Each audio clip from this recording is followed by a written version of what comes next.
Okay, so now we've got our bobbin and our thread, and we want to thread this Elna 2110. So first we're going to put our bobbin in. We're going to take off the sidearm table. We're going to open up our bobbin compartment, and just like our other machine, we're going to take the little tab off the bobbin holder so we can hold the bobbin.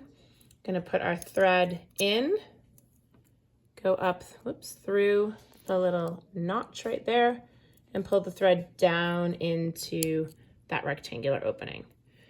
Leave that tail hanging out, grab that little handle, and I always leave it tipped up so it doesn't fall out. Put it back in to the little bobbin compartment, and remember to push that top part in to the little notch that's there and leave your tail hanging out.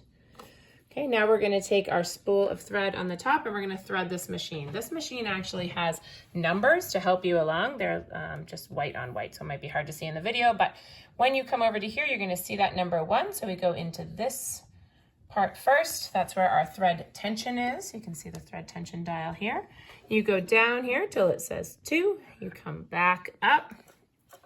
Number 3 is to go through the take-up lever, which does have to be up at the top to be able to do that. And then you come back down here in that same spot for number 4, which is a little hook right there. Then we have the hook that is on the side of our needle. And the last part here is to thread the needle. Get to the end of my thread. The needle is threaded from the front to the back. Maybe I'll get it on the first try. Take the little tail there and pull it through. So you always want to have like 3 or 4 inches. I have a little longer here, but 3 or 4 inches of thread hanging out off your needle.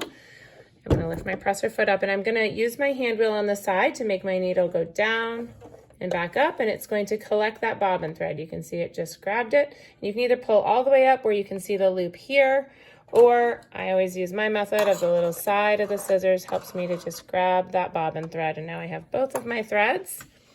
I'm going to put them both underneath the presser foot. So I have 2 threads that are between the presser foot and the needle plate. I'm going to close up my bobbin compartment, put my extension table back on, and I am ready to sew.